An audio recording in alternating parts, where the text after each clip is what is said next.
काय झालंय नेमकं? नेहमी तुम्ही इथंच मतदान करत होता, यावेळेस गोंधळ काय झाला सविस्तर सांगा. दरवेळी आम्ही इथेच बालवनमध्येच करतो, आता जमाना झाला त्या गोष्टीला. पण ह्यावेळी आम्ही इथे आलो सकाळी, इथे आम्हाला सांगितलं की इकडे प्लाझाच्या मागे जे हे आहे ना पार्किंग स्लॉट आहे, तिकडे तुम्ही जावा, तिकडे तुमचा नंबर आहे. तिकडे आम्ही जाऊन आलो, तिकडे त्यांनी सांगितलं बालमोहनला जा, इकडे नाही आहे म्हणून.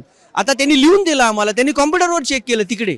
आता इथे पण कॉम्प्युटरवर चेक करतात, त्यांना समजत नाहीये की हा नंबर कुठे. 26 नंबरला जायला सांगतात, 190 कुठला आपला 192 ना, आपला 192 कुठे त्यांनाही माहिती नाही. म्हणजे सगळा इतका गोंधळ आहे की त्याची आम्हाला आजपर्यंत अपेक्षा नव्हती, असं कधी झालं नव्हतं. आता फर्स्ट टाइम. आणि इकडे जे माणसं आहेत त्यांचा पण बऱ्याच लोकांच्या दुसऱ्या एरियातून आलेले, त्यांचा पण सेम प्रॉब्लेम आहे. आम्ही इकडे अशोक कॉम्प्लेक्समध्ये राहतो, युनियन बँकेच्या इकडे रानडे रोडला, त्यांचा प्रॉब्लेम आहे. दुसऱ्या एरियातले लोक बघतोय, त्यांचाही तोच प्रॉब्लेम आहे.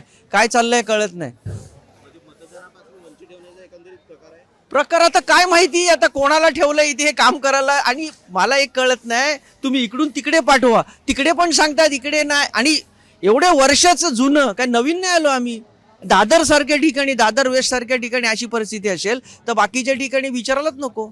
म्हणजे आमचे हक्काचे मतदार आहे एका पक्षाचे, त्याचा प्रॉब्लेम होतोय ना, असा प्रॉब्लेम. सावळा गोंधळ आहे कम्प्लीट.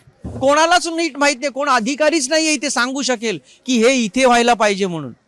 हे काय कळत नाहीये. जो तो म्हणतो तिकडे जा, तो म्हणतो इकडे जा, तो म्हणतो तिकडे जा, इकडे जा. आता आम्ही सकाळी आमची कामं आहेत म्हणून आम्ही लवकर आलो, तर हा प्रॉब्लेम आम्हाला अपेक्षाच नाही, हे माहितीच नाही हे होणार आहे म्हणून. आता आम्हाला इथे आलो, इथे सांगितलं तिकडे जा, तिकडे गेलो, तिकडून सांगितलं इकडे या, असं सगळं चाललंय. म्हणजे कोण आता आम्हाला आज वोटिंग करायला मिळेल असं वाटत नाही.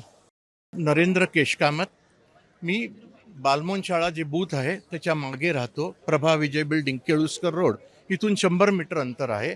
आमच्या घरी, आमच्या बिल्डिंगमध्ये कुठची voters I D, voter slip आलेली नव्हती.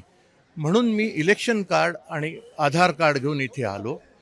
आणि यांचे जे बूथ आहे किंवा बूथचे जे लोक म्युन्सिपाल्टीचे जे लिस्ट घेऊन बसले आहेत त्यांच्याकडे गेलो, तर पहिलं त्यांनी लिस्ट चेक करण्याचा प्रयत्न केला, त्यांना काही मिळेना.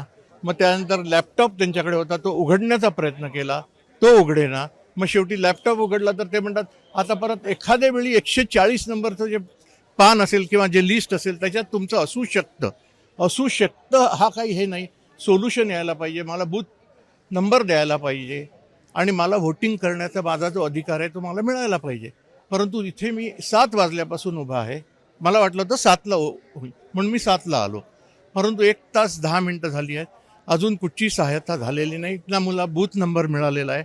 त्यामुळे फर्स्ट टाईम माझं जेव्हापासून मी व्होटिंग करतोय, फर्स्ट टाईम मला व्होटिंग करण्याचा माझा राईट हा चिन्ह गेलेला आहे. तुम्ही दरवर्षी इथेच मतदान करतो, बालमोहन शाळेतच माझं मतदान येतं. कारण बालमोहनच्या पाठी मी जस्ट 100 मीटर पण नाही, 50 मीटरवर राहतो.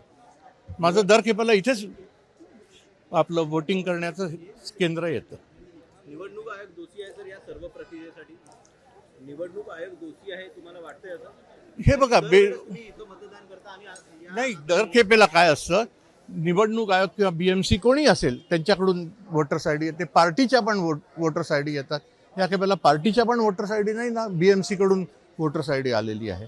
त्यामुळे हा सगळा त्रास मी सहन केलेला आहे गेले 70 मिनिटं. म्हणजे आता मतदानापासून वंचित आता मला तरी वाटते मला मतदानापासून वंचित राहावं लागेल आणि हा अन्याय आहे. माझा राईट जो आहे मतदानाचा तो मी करू शकत नाही आहे.